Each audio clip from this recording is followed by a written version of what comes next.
नमस्कार दोस्तों, positivity fest के तीसरे एपिसोड में आप सभी का स्वागत है। तो आज हम बात करने वाले हैं आम के पेड़ की।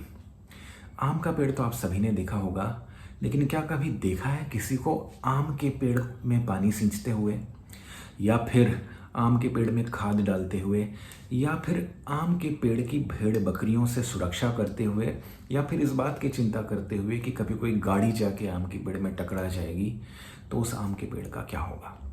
देखा होगा आपने तो सिर्फ उस आम के पेड़ पर लगने वाले आमों की पहरेदारी करते हुए। तो कितना बढ़िया है ना ये आम का पेड़, कि कुछ इन्वेस्ट नहीं करना है और सिर्फ रिटर्न्स निकालने हैं।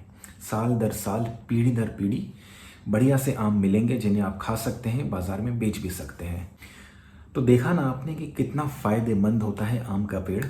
बल्कि गांव में जब ज़मीन के सौदे होते हैं तब उस ज़मीन पे लगा आम का पेड़ ज़मीन के साथ नहीं बिकता, उसे अलग से खरीदना पड़ता है। इतना फ़ायदेमंद होता है आम का पेड़। तो ये आम का पेड़ हमेशा से क्या पेड़ ही होता है? जी नहीं, ये पेड़ एक पौधे के रूप में आम की गुठली में से निकलता है और उस समय उसे बहुत ज़्यादा केयर करने की ज़रूरत होती है। जब आप उस गुठली को लगाएंगे, उसमें से छोटा सा अंकुर उगेगा, तब आपको काफ़ी सारा पानी देना पड़ेगा, खाद देनी पड़ेगी, उसकी सुरक्षा करनी पड़ेगी कि उससे कोई बकरी या जानवर चर के ना चला जाए। ध्यान रखना पड़ेगा कोई बच्चा उसे उखाड़ ना दे, कोई गाड़ी उसे कुचल ना दे। उसके चारों तरफ एक बागड़ लगा के उसकी सुरक्षा करनी पड़ती है। आपने देखा होगा कि आम का पेड़ जितना ऊंचा होता है उससे भी ऊंची बाउंड्री उसके चारों ओर बना के उससे बचाया जाता है।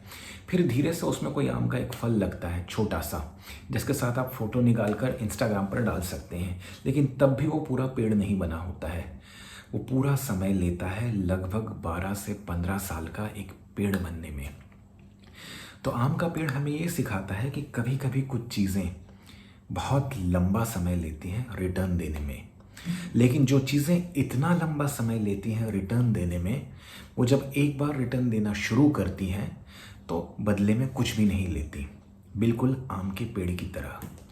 लेकिन हम परेशान हो जाते हैं कि जब हमने 12 महीने मेहनत की तो 13वें महीने में हमें वो रिवॉर्ड क्यों नहीं मिला। उसका कारण ये है कि हम लोग बहुत पढ़े लिखे लोग हैं। हमने 12 से 15 साल स्कूलों में पढ़ाई की है, उसके बाद 3 से 4 साल ग्रेजुएशन कॉलेज में पढ़ाई की है, उसके बाद 2-3 साल का पोस्ट ग्रेजुएशन किया है। तो ज़िंदगी के 15 से 20 साल हमने एक ऐसे पैटर्न में निकाले हैं जहाँ पे हम जब भी एग्ज़ाम देते थे 15 दिन में रिजल्ट्स आ जाते थे और अगले साल हम नए ग्रेड में शिफ्ट हो जाते थे। मतलब 15 दिन में रिजल्ट्स और 1 साल में प्रमोशन, 15 दिन में रिजल्ट और 1 साल में प्रमोशन। तो ये हमारा पैटर्न 15 से 20 साल की एजुकेशन में सेट हो जाता है।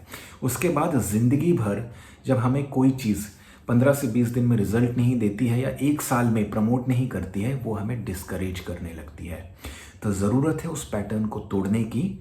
और यदि आप अपनी ज़िंदगी को, अपने करियर को, अपनी प्रोग्रेस को कंपेयर करना चाहते हैं, बेंचमार्क करना चाहते हैं, तो इस मैन मेड एजुकेशन सिस्टम के साथ बेंचमार्क मत कीजिए, नेचर के साथ बेंचमार्क कीजिए, आम के पेड़ के साथ बेंचमार्क कीजिए। और जब भी आप अपने आप को आम के पेड़ के साथ कंपेयर करेंगे तो निश्चित तौर पे वो धीरज, वो धैर्य, वो पेशेंस आपके अंदर डेवलप होगा। लेकिन हम कितना भी पेशेंट हों, एक बात हम सभी को अक्सर परेशान करती है, वो ये कि जब हम काम करते हैं और जो लोग बहुत अच्छा काम करते हैं वो अक्सर इस बात से परेशान रहते हैं कि यार मुझे बहुत ज़्यादा काम दे दिया जाता है, जो मेरा पीयर है, जो मेरा साथी है, उसे उतना काम नहीं दिया जाता। तो आखिर मुझे ही बलि का बकरा क्यों बनाया जाता है? क्यों बनाया जाता है? इस बात का जवाब मैं कल के एपिसोड में दूंगा।